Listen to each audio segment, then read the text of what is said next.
Let me start by saying this is the Cancer Awareness Week for our game, and we are dedicating the game to Tylee Craft. We're not sure he'll be able to come. We're hoping he'll feel better by then. And I appreciate all the thoughts and prayers and the GoFundMe that was put forth to try to help the family. People have really stepped up and done a tremendous job in that area. So please keep Tylee and his mom September in your thoughts and prayers, and please continue to support the GoFundMe program because it's so expensive for people who are sick. And we have another player on our team that has cancer, Cal Tierney. He was a tight end. It's been more of a miracle on the other side where Tylee's fighting. Cal's doing so well, and he had some cancer removed in the spring. He's not playing, but he is working out every day and around the team, and sometimes we talk so much about Tylee that we forget about Cal. So we want to make sure that everybody knows he is doing very well and progressing, and each of the players will pick someone in their life that is has been affected by cancer, a family, and they will dedicate the week to them, and that's something that we do each year. So, but again, continue to pray for Tylee. I'm going to wear his shirt all week. We'll wear t-shirts in his honor for the Bell Tower Walk on Saturday, because this is a big week to pick him up and try to help him moving forward. Also, it seems like there is progress in the mountains. We want to continue to have thoughts and prayers in the mountains. I love how people have stepped up, and so many of the country music stars. Eric Church just donated a song, and they're talking about concerts, and so people are trying to help, and it's a long, hard road, but when everybody pulls together, this country can be really, really powerful. And we've got friends that are talking about not being able to go back to school maybe all year, and what do you do? Do you move? Do you have homeschool? You don't have a house for 2 months. Where do you live? I mean, it's some really tough stuff that's happening in the mountains, and one of the things we all have to be careful of is when a tragedy like this happens, and we all embrace it and we work hard to help, and then if we're not careful, as it slows down, we go away and they don't have as much help. So we got to make sure that we continue to fight. I also wanted to say that our thoughts and prayers are with Grayson McCall. I saw the hit that he took, and we got tough games, hard hit, so we want to make sure he is moving forward and doing well. I used to ride all the guys that would get hurt like that if they were key players on teams, and NCAA told me I couldn't do it anymore because it was tampering. So it's just amazing how things have changed. So I can say, Grayson, we're thinking about you and hope you have a full and speedy recovery. The game against Pitt, I thought we played really hard. It was two really good teams. It was a great game. They made more plays than we did in the end. And really it came down to third and fourth downs. We were 7 of 21, and we got to do better in that area. They were 10 of 17, and then we were 2 of 5 touchdowns in the red zone, and they were 4 of 6. And other than that, we were better in penalties. We've protected the ball. We had a turnover for a touchdown. Our kicking game was really good. So there were a lot of really positive things that happened, but we still didn't make the plays to win the game. We're experienced enough on offense with our offensive line, but I thought they played better. They're getting better each week. Jacoby didn't even go through spring practice. I think he'd played 58 plays before this season and hadn't started a game, so he gets better every week. But you go back, we drop a touchdown pass. We have a pass overthrown that's wide open in the end zone for a touchdown. We don't make a 4th and 1. We're 2 of 6 on 4th downs on our end of the field. So all of those things win the game. And then there's about 6-7 plays on defense that we give up big plays. So we've just got to go ahead and start making those plays, and that would have been the difference in this game for sure. Struggled in the second half. We're looking at why. We're not sure. You can talk to Chip about that today. We've been outscored in the second half in the last 2 weeks, and that's usually not who we are. But the offensive line played much better, and we just got to continue to grow and get better. Defensively, quarterback and tailback are the two guys we had to stop. We didn't stop them. They made the plays. So we got to take away what they do best, and we didn't do that. Had a lot of great plays on defense. We're playing consistently well, and then we're not. We're giving up the big play again. So we've got to get better, and we've got to force more turnovers. Caleb Cost had one of the great plays of the year with his interception for a touchdown, but that's the only turnover, and we had our hands on two other balls in the air. We had the ball on the ground twice and didn't get it. We just got to start taking advantages of opportunities, and we're not doing those. We said penalties, we're much better in that area. We won that battle. Special teams looked more like we did the first 3 weeks. Kickoff return, Nate McCullum had 2 really good ones. We were really close on a couple of block punts, but we still got to change the game.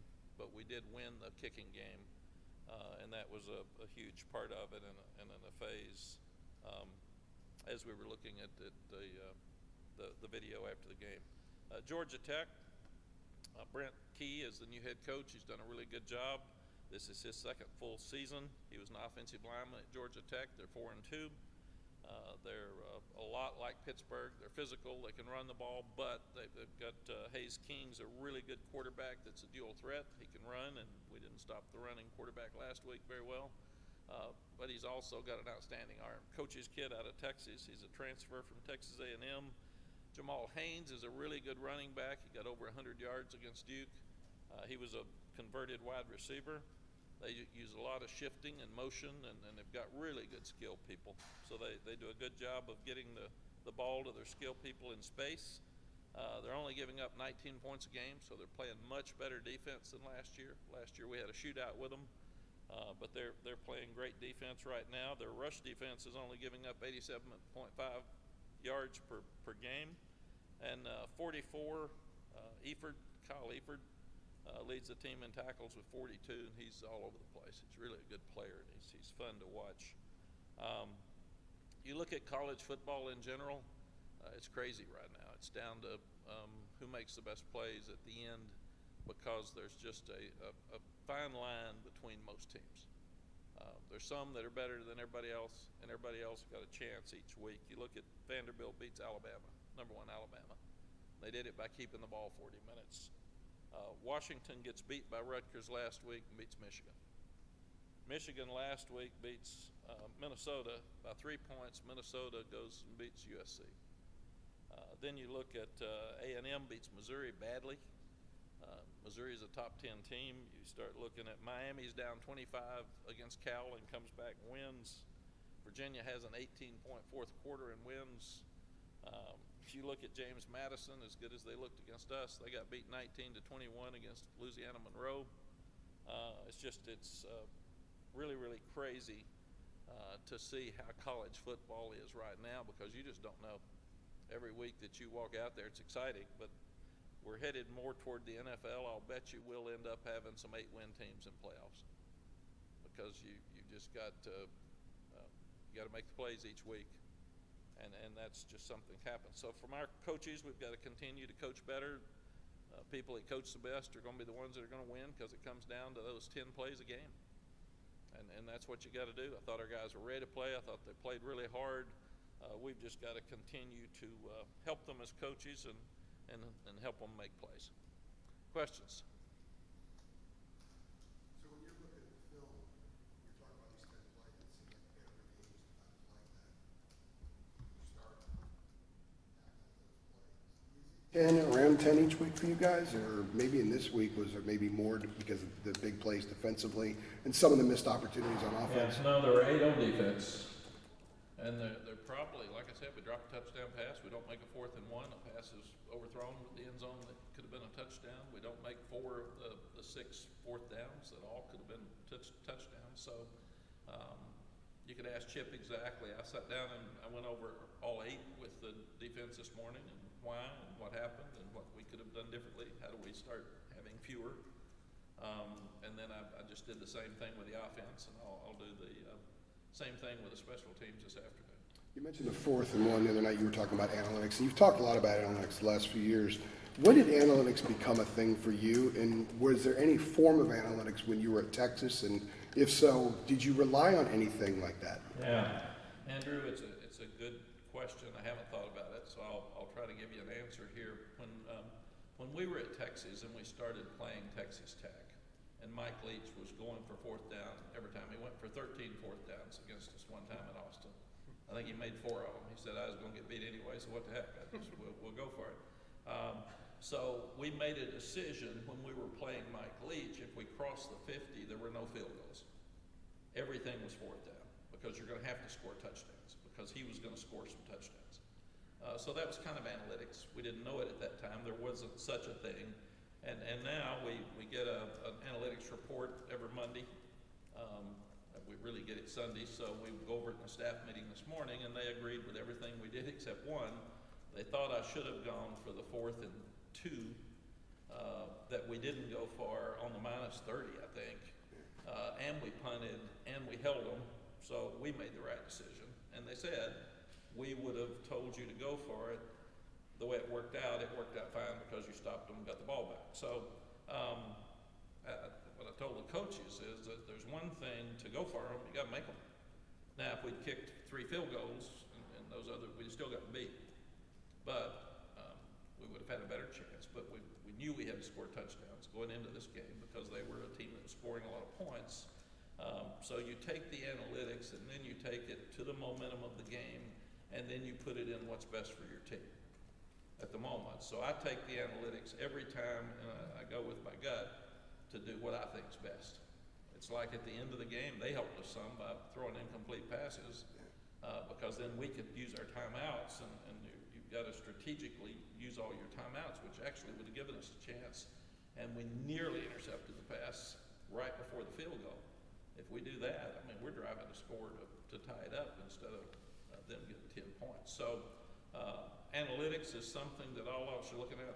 Like I said after the game, I think, is when we start the game, I will turn to Alex Mars, and when we get the ball, and it's 1st and 10 at the 20, 25, they will say 1 yard is a go. So if it's 4th and 1 on the first drive, they're going to go for it in analytics. Now, Pittsburgh was 4th and 2 at the -45 on the first drive. And it bothered me because they immediately, analytics would say go for 4th and 2 at the -45. And I mean, they didn't think about it. They didn't look at the punter. They got people on the field and went for it immediately. So I knew it was going to be that type day, that they felt like they were going to have to score some points. So you can just tell by the feel of the game what the other team's thinking. And also, Andrew, we always look at who uses analytics and who doesn't for the other team, because we'll know who's going to be more. If you're using analytics, you're going to be more aggressive and you're going to go for more 4th downs. If I can ask a quick follow-up on that, how often do you find yourself, excuse me, when you only have a handful of seconds to make a decision, where your instincts, all those years that you became a Hall of Famer and everything, kind of fight against the analytics, but you have to sort of have an internal squabble there for a couple of seconds? How much do you deal with that? I grew up as an offensive coordinator, so I want to go for every one of them. I want to score touchdowns. I don't want to kick field goals. And everybody says, well, you should have kicked the field goal. There's no guarantee you're going to make it. Now, ours is good, so we've got a higher percentage. But no, I am an aggressive, go for it, confident, gives your team confidence when you go for it, but you got to make them. I mean, you sit there 2 out of 6, and we just went over all 6 of those to show exactly what we did and what we should have done differently to decide this week, as we're looking at Georgia Tech and we look at our game, will we be as aggressive this weekend? Mack, how could you assess your defense now after 6 games, just overall? We've played the best defense we've played, but we've been inconsistent. There's times, Chip, when I look at it, and I told the players this yesterday, I said, it's amazing, y'all look great, and then we give up a big play. I mean, those are things we can't do. So I met with the defensive staff an hour this morning and said, okay, here are the 8. Out of 77 plays, there's 8 plays that make a difference. Now, there's not. Those other 60-something were really good, so they made a difference. But here's 8 that we've got to do better in, and we went through every one of them and said, is it, are we having too much? Did we not practice it enough in practice? Have we got the wrong personnel out there? Was he tired? Should we have called timeout? I mean, what changes these 8 plays? And the same thing the second half against Duke. And that's what you got to do. You got to change. And sometimes I think we have great kids on this team, and they're really trying. And sometimes I think they may be trying too hard. They're trying so hard that they'll overrun a tackle, or they'll get in the wrong place because they're trying so hard to get there, to get out of space. So we've got to push them. We've got to keep picking them up. But also, you don't want to have kids trying too hard and then mess up, because they're so afraid that they're going to mess up that they're playing tentative too. Is that the comment in those 8 plays? Oh, trying too hard to make a play, or was there something else you need to take? Those big plays that you're talking about. Jeff will talk to you about it, because I went over it with the coordinators this morning, and the entire, that side of the ball, and staff. But it's just, the hardest thing about coaching is to take the mistakes, figure out why they were made. Was it a coaching error? Was it a player error? Was it somewhere in between? Were they playing too hard, trying too hard? They were all focused. They really tried. They really wanted to win. And that's why when I walk off the field and we've played as hard as we can, I can handle that. Then we as coaches have to help direct them better. When you hired Chip Mack, emphasis is on complementary football, running the ball more. I feel like you guys have definitely done that. But then I'm also like watching, I'm like, it'd be nice to have some more big plays like you guys used to have. So, I mean, do you sense that too? Like, hey, is there like a happy medium? Yeah. Offenses you've had? Yeah, we had an hour with him this morning as well, and said, when you've got a completely new offensive line, and you've got a quarterback that's as inexperienced as Jacoby, you're really trying to figure out who you are. And then by 6 games, he didn't even play in the first one. Played a little bit in the second one, so he's 4 games into this. And we are getting better. We had a 19-play drive, but we're not having the big plays, and that's because we overthrow a touchdown. We drop a touchdown pass, and right now we don't have the margin of error to do that. We've got to make those plays. So our biggest takeaway from the weekend was make 5 of those 10 plays that are out there, and we win the game. How about the receivers? When you're playing a lot, so Jordan Shipp was out there, Alex Taylor's got, like, are you kind of searching for somebody to step up to be that guy, like a Josh Downs? Or yeah, well, Nate McCollum had a great game Saturday. When you don't win the game, we don't give credit to those that play great. Well, he had a bunch of catches. He had 10 catches. That's the second best game he's had, I think, since he's been here. Minnesota last year was his best one. I think there were 15, 16 catches then. No, we wanted to play more players. We're trying to get more guys in the game. But we just got to make plays. We have a couple of guys open and we miss them. Chris Culliver's got a chance at a post corner, and we overthrow it. So we've just got to protect better. Got to get Jacoby going. He made some great plays. But again, we're about like everybody else, so we've got to do a better job. Mack, you talk about 1995, the team got off to a 3-3 start, and then won 4 out of 6, and kind of set the table for the final 2 years that you were here. What allowed them to turn the season in the middle of things, and do you think this team has some of those similar entities? Yes, I said from the beginning that I feel like this team will be one that will keep getting better. You got a new defensive coordinator. We've shown signs of playing great defense. It's just not consistent. The offensive line's been, we've lost a coach. We've lost all 3 inside guys at some point. The 2 tackles are just rookies that are playing. Ja'Kai Leftwich has been hurt, but he played more Saturday because he's getting back in the mix some. So I feel like the offensive line will just keep getting better each week. We had our second team back's been out. He played 6 plays all year. The quarterback didn't go through spring. We didn't think he'd be playing this year.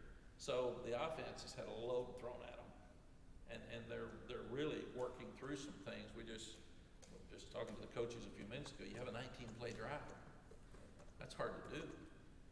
But we've got to get more explosive plays, and we're not turning the ball over offensively except for the James Madison game, and that was horrible. But other than that, we haven't turned it over. really taking care of it. So we've got to have the physical, confident team that beat Minnesota on the road with a better passing game, and that's what we're going back and looking toward, and telling guys that we just talked about Tylee, we just talked about the mountains, we just talked about Cal. Life's tough, so these are great teachable moments to learn. And when everything's not rosy and you're not walking around, everybody's not bragging on you, and everybody's questioning a lot of the things you do. It's time to grow up, be tough, and handle it, and this will help you later on in your life. Mack, you talk about fixing a lot. Is it, and nothing can ever be perfect, I'm sure, but do you find yourself fixing different things every week? And is it more frustrating to you when you have to fix the same thing? Yeah. No, I think, again, Art, it's a good question. There's some similar things that you have to get fixed, but usually if it's the same thing, you usually change the player. That's it. But are you doing too much? Are you working on the things that you're doing in the game enough in practice? Are you getting the ball to the right guys?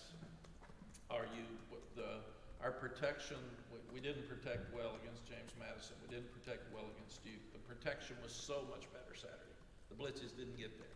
We didn't have the same problem. So we're fixing things. There's usually more to fix with a new offense because you're not sure who you are, so you're trying to figure it all out, and then you're leaning on what you do best, better. And I think we had 1 sack. We didn't get a sack, but we only gave up 1 sack Saturday. So we're actually protecting better than we have since we've been here. So there are positive things. It's just when you lose the game, everything becomes negative. So we have to go back and really do a good job of saying these things were really positive. Nobody wants to hear it, but these things are really positive. So let's build on them. Let's fix these things. And again, you go back, and if it's a repeat, you usually have to change the player. Mack, how do you, a situation like the team you're going to play Saturday, Georgia Tech, Jeff was just the head coach there, obviously. You have some experience yourself personally with coming back here with Texas all those years ago in whatever it was, 2002. How do you as a coach keep from taking a game like this personally? Yeah, I can say I really didn't. I love North Carolina. Nobody really understood the circumstances of me leaving, and it didn't matter. Nobody was going to listen anyway. So when we had the game in Austin, we had just lost a player. And really and truly, it was all about him and his family. We lost him to a car wreck in the spring. It was our first home game, a truck wreck. It was Cole Pittman. I remember it like it's today. So I'm sitting there with that family who's lost their child and trying to honor him on a game where everybody thought I'd be fighting North Carolina. I really wasn't. I mean, even at the end when we, Major Applewhite and Chance Mack, when we scored 44, said, that's Cole's number. Let's take a knee. So I called timeout to make sure we didn't kick the extra point because the kids wanted to stay at 44. Well, all my North Carolina buddies got mad at me. They thought I was calling timeout to run up the score and go for 2. When I never thought about any of that stuff. I was just trying to honor that young man and his family. We had him on the field before the game. I had the family in the locker room after the game. So other than seeing my North Carolina friends and seeing the players that I had recruited and coached on the field after the game, I was all into trying to win the game and honor that kid. That was it. When we came back here, it was interesting. It was a drizzly day, and Mack McWhorter was our offensive line coach. He and I look a lot alike, and he walked out on the field before I did, and he got booed. And he came back in and said, man, are they mad at you? And I said, that's why I sent you out first. I want you to be the test drum. And then I remember after we won the game, I came back in and people said, how did it feel to get booed at Chapel Hill? And I said, oh, I got booed here for 10 years, so I'm used to that. That's not it. But I never, ever took it personal. I didn't. You coach your team, you do the best job you can do. So I talked to Jeff this morning a little bit. He took the Georgia Tech team back to Temple right after he left Temple. Okay. And his team at Temple was a lot better than his Georgia Tech team. So I didn't ask him to score, but it didn't sound good. So he's done this before. and he recruited a bunch of these kids. So it's emotional, but you can't take it personal. That's not what you do. Most of the world doesn't care. Only the Texas and North Carolina fans cared when I came back here. Nobody else cared. And after it's over, nobody remembers it or cares.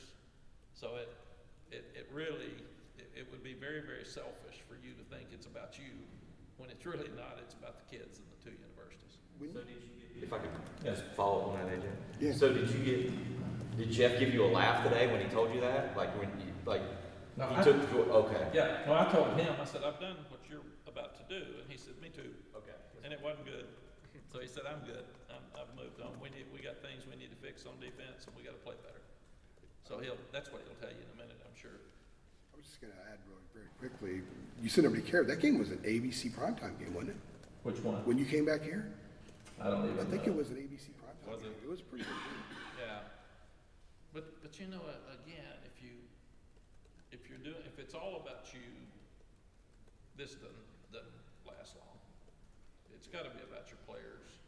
It's got to be about your team. It's got to be about your place. And again, I'm the one that scheduled the game. So I thought, how stupid was that when I went to Texas that I'd scheduled the game? How does that happen? I mean, really. Why did you? Because it's a great question, Art, but the BCS was not letting people in unless their out-of-conference schedule was tough. And I was trying to improve our out-of-conference schedule so we could get in the BCS. Because they didn't have a champion gets in at that time, and it was just the four teams. So we actually scheduled home and home with Texas to increase that schedule. And then here I am. So I thought, well, that's stupid. Mack, you've said recently how tough these losses are on you personally and trying to get better with just in the Wayback Machine. You won 10 2 years in a row. What did you learn about yourself as a coach, and has any of that carried forward through the years from things That's probably, Chip. I really hadn't thought a lot about that either, but I learned that you get a lot of advice when you're losing. A lot of people have a lot of answers. I've always thought when even assistant coaches can give suggestions, they can't make decisions. So when your boosters are giving you suggestions, they can't make decisions, and they don't know all the problems, but they're full of thoughts. And your friends and your children, by the way, they can help you too with some things. But I do think, I remember we lost to Navy, and that was probably the lowest moment of my coaching career outside of losing a child. I mean, I can't even think about that as compared to anything else. And I think I remember telling John Swafford after the game, you should fire me.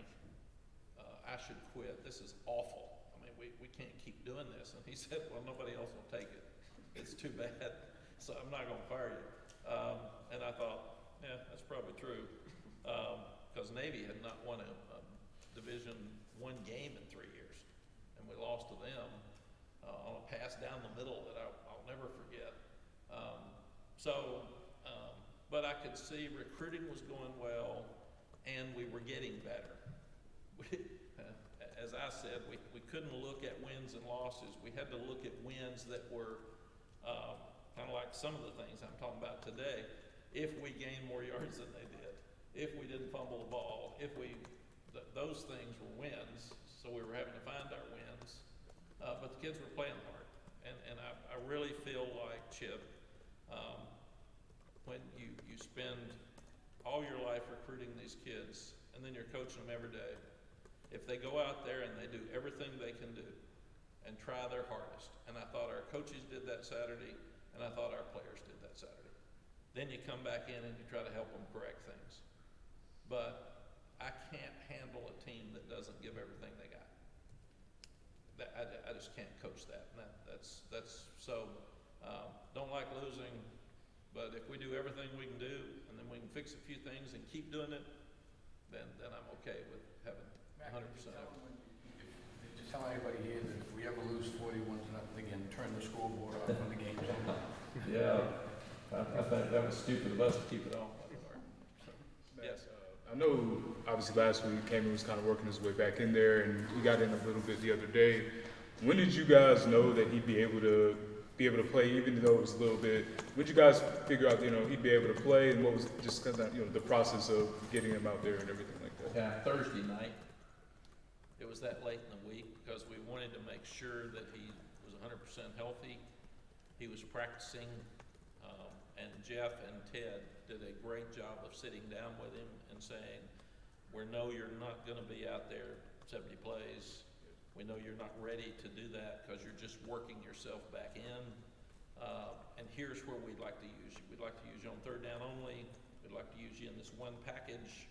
And Kamen was good with that, so he told us Thursday night that he felt like he could go. Sure. And then kind of going off of that, in the plays that he did have, since looking at it, how did you feel he was? I know that first play he had the quarterback hit and everything else. What did you notice about, I guess, how effective he was, even in that limited snap count that he did have? Yeah, I think he's going to be back to who we knew real soon. There was I think a screen to the left, to our right, their left, down on the goal line, and he was all over it. And so Jeff can talk to you more about that here in a minute, but I really think he'll be back ready to go. I think he needed to be out there and have some plays and know it was okay, and now he's ready to go. I saw him last night at dinner, and I said, is your mind right? Because I've had knee operations, and a lot of times it's what Kobe Paystor's been fighting. You break bones in both feet, and you don't get touched. It's not an easy just walk back out there and do everything you're supposed to do and be okay, because you're not sure every time you plant whether the foot's going to break or not. So I'm sure practice is different than a game, and Kamen had to get out there, and then he got to the quarterback the first time, but he didn't get hit. So you got to get hit, you got to get knocked down, you've got to make sure that it's okay. Mack, you talked about on Saturday how before the game against Pitt, you made the decision that we're going to go for a lot of these fourth downs because we got to score touchdowns. Was that sort of maybe an uncomfortable conversation to have with Noah, because you're just saying, hey, we may not use you as much this game? Yeah, you don't have that with Noah because you want him to be ready for every one of them. Again, all day yesterday and today we went over all six. There were 6 fourth downs. We made the first 2. I thought you look at Pitt, you also look at the other team, how aggressive they're being. Pitt comes out, it's 4th and 2 to -40, and I mean, they don't even huddle. They're at the line of scrimmage going for 4th and 2, so I knew they felt like they were going to be going for it, because I would not have gone for 4th and 2 on our -40 on the first drive. So all of that has an effect on it. The last few years, Mack, Georgia Tech's, the game's gone their way. I don't know if it was just schedule spot, the team overlooked them, or whatever it may be, but now they're coming here, they're the favorite. I mean, you feel like, hey, we're not going to overlook them this time, the team's aware, let's get over this? We had a great game with them after we clinched the division title. Right after we beat Wake Forest, we came back, and we didn't play great. I think we got beat 21-17. We had a 75-yard touchdown call back for holding that wasn't holding. Our best player, who'd never dropped a ball in his life, drops a touchdown pass. It's kind of like Saturday. I mean, those plays that are there to be made, that's a 14-point swing, and we'd won the game, we wouldn't be having this conversation. Last year, it was a shootout. And 46-42? And I mean down to the end where we're driving to try to score right at the end. So they've been great games. The other one, Jeff was the coach, and we were in the Mercedes-Benz, and we turned it over too many times. And that was right after we'd killed Virginia. And we go down there, and let's go back to analytics. That's a 4th and 2 on the -45 on the first drive. And I asked our offensive coordinator, you good? You got it? It says go, and he said, I got it. And I think we lost 3.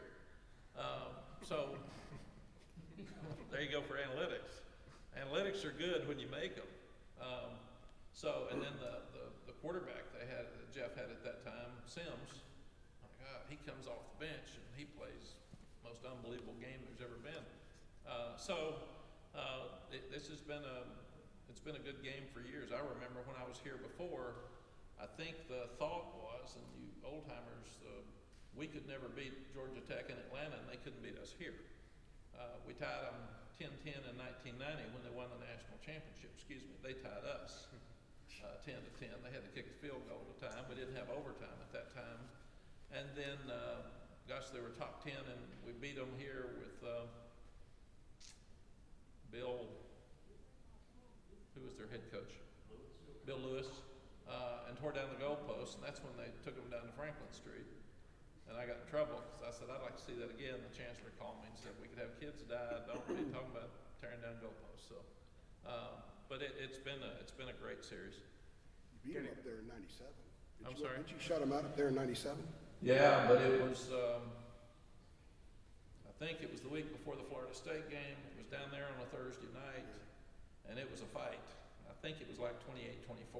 I don't think we shut them out. I'm trying to think of what. We'd have to go back. 96 at home. Yeah, I think that was yeah. the 97. I'm trying to think. Yeah. But the games have been good because I remember Hamilton was a quarterback, and he was really talented. So. With what Chip said about the 88 and 89 seasons, was there a moment in 1990 where you thought, okay, this team has turned the corner and this is going to start being a lot better soon? Was it the Georgia Tech game? Was it something in the preseason? What sort of tipped you off? Yeah, I think it was Natron, number one, because we could run the ball. And then we found Jason Stanisak, who was a really good quarterback. And he was a freshman, and we were starting to play better defense. But I do think that I remember we were 6-4-1 and had Georgia Tech had tied us, and then they wouldn't let us go to a bowl game because I think we were invited to the Independence Bowl. We were all so excited, but it was during finals, and Chancellor Hardin wouldn't let us go. So that was another tough thing that set us back. But then the next year we got a little bit better, so that got us going. And we knew I remember saying to Woody Durham, at least now we let's see, what was the quote? At least it's not If it's when. it's not if, it's when. That's what it was. And I actually put that quote up in my office for a while to keep looking at it. We're gonna make it. We finally broke through. Don't know when, but we're gonna be good. And we're going to be good at some point because we're recruiting well and we're starting to get better. Thank you, Art. Mack, if you've played 6 games, you have 6 more. You're at the midpoint here. If you were Professor Brown, what kind of midterm grade would you give this team and this coaching staff also? Well, you want to win all games, so you're 50-50 as you look at it. And I thought that Pittsburgh's probably the best team we've played. And if we had played the other 5 games like we played Pittsburgh, we'd be 5-1. That's just where we are. Now you look at it on the positive side, you got a chance to be 9-3 because you got a chance to get better. Now if you look at every game that's left, you can win every one of them or you can lose every one of them. As you look at it, there's not much difference each week in all of these ball games. So what we've got to do, and I've told the coaches this, is we are in a business that has to win.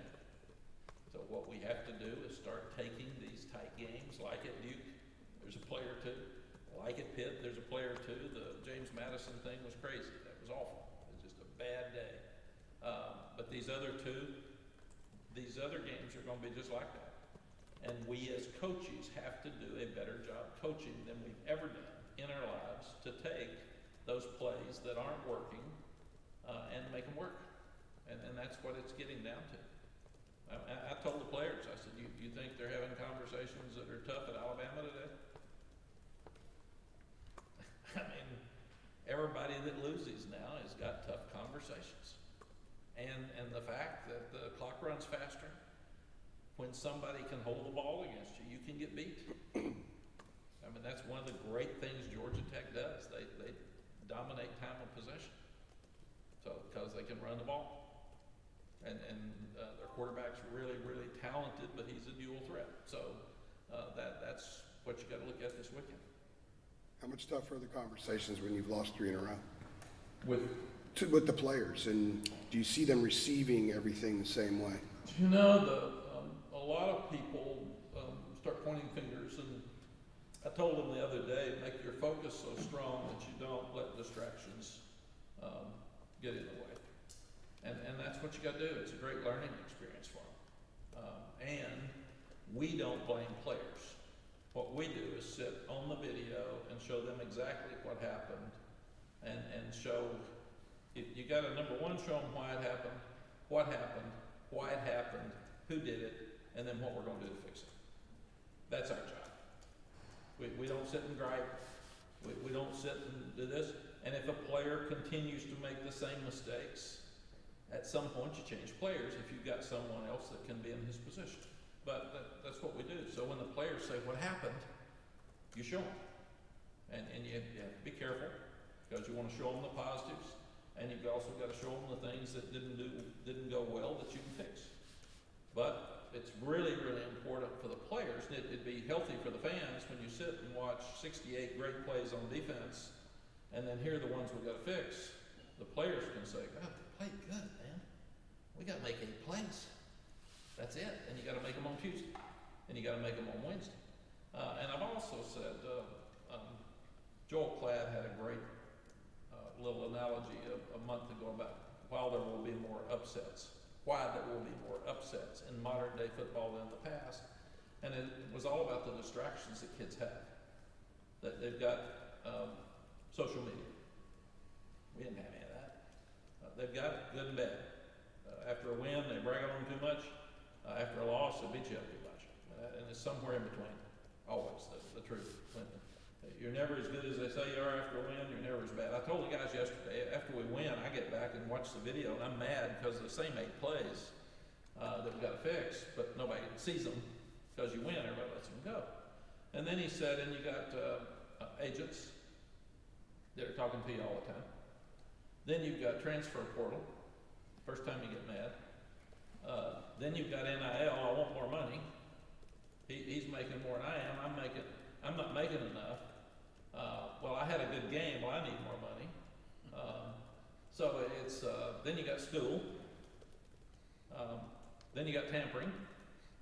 You got agents calling agents to say if they're not getting him the ball enough, he can come to us, man. So that was, and it was really cool. But I watched it, and I thought, it makes a lot of sense to me. They got a lot of things on their mind right now that we never had.